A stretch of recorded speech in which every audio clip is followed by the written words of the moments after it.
নবান্ন রাজ্যের প্রশাসনিক সদর দপ্তর। তৃণমূল আমলেই মহাকরণের পরিবর্তে নবান্ন হয়ে ওঠে রাজ্যের ক্ষমতার ভরকেন্দ্র। তৃণমূল আমলে এই নবান্নের নামকরণ, অভিযোগ নবান্ন নামটি নাকি চুরি করা।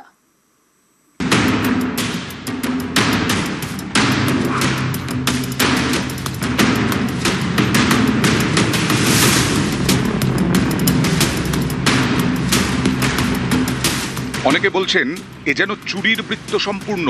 গত 15 বছরের তৃণমূল জামানা, বালি থেকে ভেড়ি, কিছু চুরি বাকি নেই।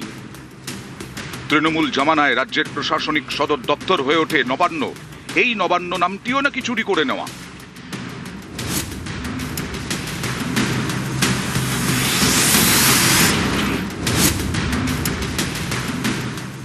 এই নামেই আমার এই বিজনেসটা নবান্ন নামেই দুর্গাপুরে চলছিল। এরপর 2016 সালে গভর্নমেন্ট অফ ওয়েস্ট বেঙ্গলের থেকে একটা অর্ডার আসে। সেই অর্ডারে বলা হয় নবান্ন এবং উত্তরকন্যা এই দুটো কমার্শিয়ালি ইউজ করা যাবে না। বাম আমলে রাজ্য চলত রাইটার্স থেকে। মমতা বন্দ্যোপাধ্যায় মুখ্যমন্ত্রী হওয়ার পর মহাকরণ থেকে রাজ্যের প্রশাসনিক সদর দপ্তর উঠে যায় হাওড়ায়, গঙ্গার পাড়ে। এই ভবনের নাম দেওয়া হয় নবান্ন। অভিযোগ এই নবান্ন নামটি নাকি চুরি করে নেওয়া হয়েছে। এই নামের মালিক অন্য কেউ। পালা বদলের পর মুখ খুললেন তিনি নিজেই।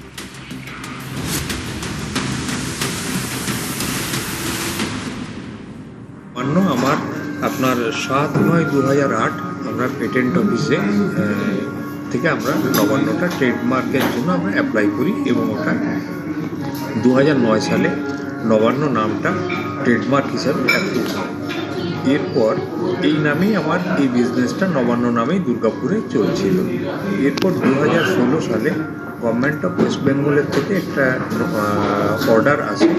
সেই অর্ডারে বলা হয় নবান্ন এবং উত্তরকন্যা এই দুটো কমার্শিয়ালি ইউজ করা যাবে না। ব্যবসায়ীর দাবি তার রেস্তোরাঁর নাম ছিল নবান্ন, পেটেন্টও ছিল তার কাছে। তারপরেও তাকে নাম পাল্টাতে এক প্রকার বাধ্য করা হয়। আমরা 2017 সাল থেকে নবান্ন থেকে আমার অর্গানাইজেশন বা আমার রেস্টুরেন্টের নাম পার্বণ করেছি। 15 লাখ টাকা প্রতিদিন 20 লক্ষ টাকা ব্রকারিজ ছিল, এগুলো নবান্ন নামে যেগুলো ছিল এইগুলোকে আমরা চেঞ্জ করে দিই। শুধু রয়ে গেছে আমার ওই কাঁসার বাসন যেগুলো, ওগুলোতে আমি আর চেঞ্জ করতে পারি না।